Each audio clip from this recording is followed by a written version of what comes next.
ഹേ yes, welcome back. ഒരു മൈക്രോമീറ്ററിൻ്റെ അളവ് വളരെ സിമ്പിളായിട്ട് എങ്ങനെ ഒന്ന് കാൽക്കുലേറ്റ് ചെയ്യാം, എങ്ങനെ കണ്ടെത്താമെന്ന് നോക്കാം. ഇവിടെ കാണിച്ചിട്ടുണ്ട് 50 മുതൽ 75 മില്ലിമീറ്റർ വരെ റേഞ്ചുള്ളൊരു മൈക്രോമീറ്ററാണ് ഇത് എന്ന് പറയുന്നത്. സോ ഇതിൻ്റെ ഒരു അളവെടുക്കുവാൻ വേണ്ടിയിട്ട് നമ്മൾ ആദ്യം ചെയ്യേണ്ടത് ആ ഒരു റേഞ്ച് സ്റ്റാർട്ട് ചെയ്യുന്ന എത്രയാണോ അത് എഴുതുക എന്നുള്ളതാണ്. സോ എത്രയാണ് 50.00 എന്ന് എഴുതി. ഓക്കെ, ശേഷം നമ്മൾ നോക്കേണ്ടത് ഇതാണ് ബാരൽ, ഇതാണ് തിമ്പിൾ. ഫസ്റ്റ് ബാരൽ റീഡിങ് എടുക്കുക.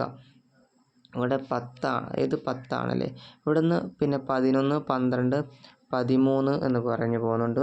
അതിൻ്റെ താഴെയുള്ളതാണ് എന്താണ് 0.5 വീതമായിരിക്കും. ഓക്കെ, അപ്പോൾ ഇവിടെ ഒരു 5 അതിന് ശേഷമുണ്ട്. സോ 13 എന്നുള്ളതാണ് മുകളിലത്തെ ആ ഒരു ഇതെന്ന് പറയുന്നത്. താഴെ എത്ര ഉണ്ട്? ഒരു 5 ഉണ്ടല്ലേ. സോ അത് എഴുതി. അതിന് ശേഷം ആണ് നമ്മൾ തിമ്പിൾ റീഡിങ് എടുക്കേണ്ടത്. ഇതാണല്ലോ തിമ്പിൾ. ഇവിടെ ഈ 10 കഴിഞ്ഞതിന് ശേഷം നോക്കുക 11, 12, 13. അതായത് ഈ ഒരു ഡാറ്റം ലൈന് നേരെ വരുന്ന ലൈൻ എത്രയാണ് നോക്കുക. സോ അത് 13 ഈ പോകുന്നത്. ഓക്കെ, ആ ഒരു 13 എന്ന് പറയുന്ന ലൈന് ഇതിൻ്റെ ലീസ്റ്റ് കൗണ്ട് എന്ന് പറയുന്നത് 0.01 ആണ്. ഓക്കെ, ആ ഒരു 0.01 കൊണ്ട് നമ്മൾ എന്ത് ചെയ്യുക? ഗുണിക്കുക. ഓക്കെ, അങ്ങനെ ഗുണിക്കുന്ന സമയത്ത് നമുക്ക് എത്ര കിട്ടുമെന്നറിയാമോ? 0.13 എന്നുള്ളൊരിതായിരിക്കും കിട്ടുക. സോ നമ്മൾ അതിനെ എന്ത് ചെയ്യുക? ഇവിടേക്ക് ആഡ് ചെയ്ത് കൊടുക്കുക. ഓക്കെ, അപ്പോൾ നമ്മൾക്ക് എന്താ കിട്ടി? ആദ്യത്തെ ചെറിയ ഒരു ഡയമെൻഷൻ ആ ഒരു റേഞ്ച് എഴുതി. അതിനുശേഷം ആ ഒരു ബാരൽ റീഡിങ് മുകളിലത്തെ ആ ഒരു എത്രയാണെന്ന് എഴുതി. അതിനുശേഷം ആ ഒരു താഴത്തെ ലൈൻ എത്രയാണെന്നുള്ളത് എഴുതി. അതിനുശേഷം ആ ഒരു ലീസ്റ്റ് കൗണ്ടിനെ എന്ത് ചെയ്യുന്നു? ഈ ഒരു അളവുമായിട്ട് ഗുണിച്ചതിന് ശേഷം ഇവിടെ എത്രയാണ് കിട്ടിയത്? 13 ആണ്. അവിടെ വരെ ആ കോയിൻസൈഡ് ചെയ്യുന്നത് 13 ആണ്.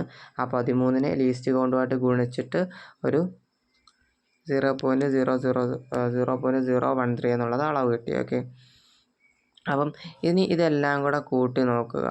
അപ്പോൾ എത്ര കിട്ടുകയെന്ന് വെച്ച് കഴിഞ്ഞാൽ 63.63 എന്നുള്ള അളവായിരിക്കും കിട്ടുക. 63.63 എന്നുള്ള അളവായിരിക്കും കിട്ടുക.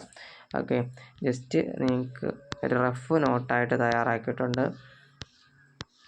Reading micrometer measurement. First not ചെയ്യേണ്ടത് minimum range of the outside micrometer. ഇപ്പം 25 മുതൽ 50 വരെയുള്ളതാണെങ്കിൽ 25 ആയിരിക്കണം നോട്ട് ചെയ്യേണ്ടത്.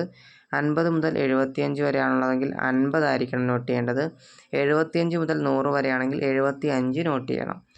അതിനുശേഷം ബാരൽ ഗ്രാജുവേഷൻ ആണ് റീഡ് ചെയ്യേണ്ടത്. മെയിൻ ഡിവിഷൻ നോക്കാം, പിന്നെ സബ് ഡിവിഷൻ നോക്കുക, അത് എഴുതുക.